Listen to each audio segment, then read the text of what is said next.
Maybe you're a Sanderson sister transmuting a boy into a black cat, Ichthydecapita melica mystica, or an illusionist cutting your assistant in half, Abracadabra, or a student begging for an extension on your paper, please. Whether invoking a spell, performing an illusion, or simply asking a favor, for magic to happen, you have to say the magic words, and you have to say them right. After all, it's Leviosa, not Leviosa. But do words actually have the power to change reality, or is it all hocus pocus? I'm Dr. Erica Brozovsky, and this is Otherwords.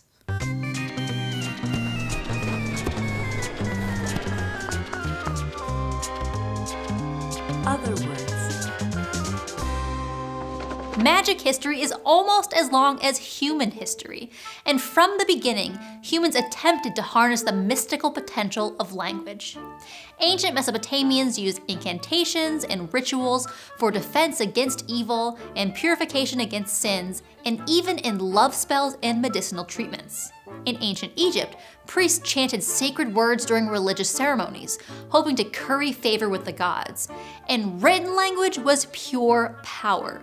It was believed to actually create what a text documented. If you wanted your deceased loved one to be provided for in the afterlife, and of course you did, writing a wish for 1,000 of bread and beer would guarantee their sustenance. Or, on the other hand, you could curse someone so thoroughly that they will suffer every evil word, recitation, thought, plot, struggle, disturbance, every evil thing, every nightmare, and a terrible slumber, as one vase recounted. In Jewish folklore, you can bring a golem made of mud to life with ritual incantations and a sacred word. Around the world, and in the movie musical Wicked, grimoires chronicled spells that could allow you to speak to jinn, or gain all the knowledge of Solomon, or cause monkeys to fly. Even today, incantations deriving from the PIE root kan, to sing, can be found in religious and cultural practice. Chanting is a sacred part of Catholic Mass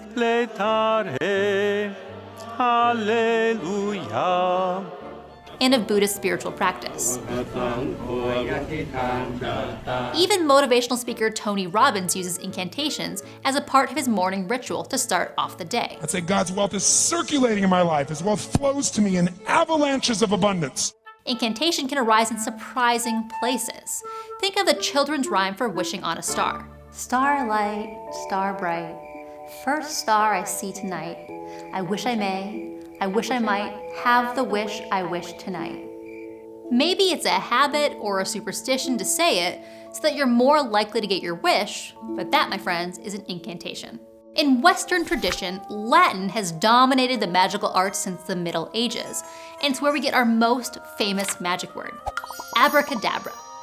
While speculation abounds on the etymology, including suggestions in Hebrew and Aramaic, there's been no real documentation to support its pre-Latin origins. What we do know is that abracadabra has been around since at least the 2nd century CE. Cyrenus Simonicus, a Roman physician and tutor, proposed a malaria treatment based on the magic word, which involved wearing an amulet featuring abracadabra written repeatedly in a triangle shape, one fewer letter each line.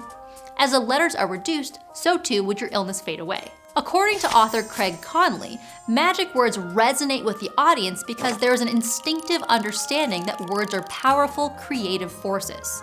If you've ever been lost in a good book, you understand that authors can craft an entire world in a piece of literature. And almost every major religion considers a written scripture to be the foundational source of authority. In fact, in the book of Genesis, God uses words to create the universe. He says, "Let there be light," and then, ta-da, there was light. One of the most powerful magic words is a name. Unlike Beetlejuice, oh no, I better not say his name again. In a lot of magical tradition, to name something is to have power and control over it. Rumpelstiltskin's power over the queen was broken when she learned his name. Ra, the Egyptian sun god, was believed to have created all life by speaking each creature's secret name. And his own true name was the source of much of his power. By learning Ra's real name, Isis took his power, ensuring her son's might as ruler of Egypt. While most of us aren't levitating objects with runes or Latin phrases, language can shape our real life and perception of reality. And it's not just a placebo effect, though that actually does work for pain and nausea management. If you don't have a fairy godmother to bibbity-bobbity-boo you into your dream life, affirmations have been proven to change your own self-perception and therefore your reality. Repetition of affirmations increases neural activity in regions of the brain related to self-processing and valuation systems. As Muhammad Ali says, it's the repetition of affirmations that leads to belief. And once that belief becomes a deep conviction, things begin to happen. Even specific words can channel a positive effect on your health. The mantra Om has sacred significance in Hinduism and can be heard in spiritual recitation and ceremony and also in your local yoga class. If chanting isn't part of your daily life practice, it may feel awkward at first, but dozens of studies have shown chanting Om to relieve pain, deactivate the brain from its resting brain state, stimulate the parasympathetic nervous system, reducing stress, and lower blood pressure. So if you're stressed, try an Om. Barney taught us that please and thank you are called the magic words, and if you want nice things to happen, they're the words that should be heard. But please and thank you are linguistic tools that can positively influence social interactions and secure compliance. In legal situations, words still hold an almost mystical power.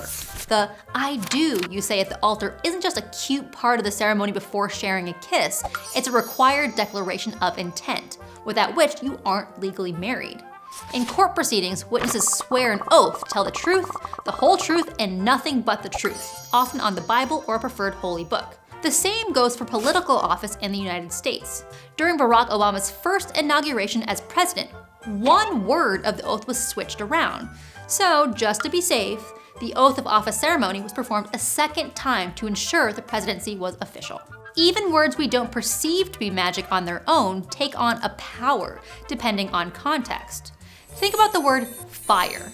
It means something completely different at the office, on a camping trip, or in a crowded theater.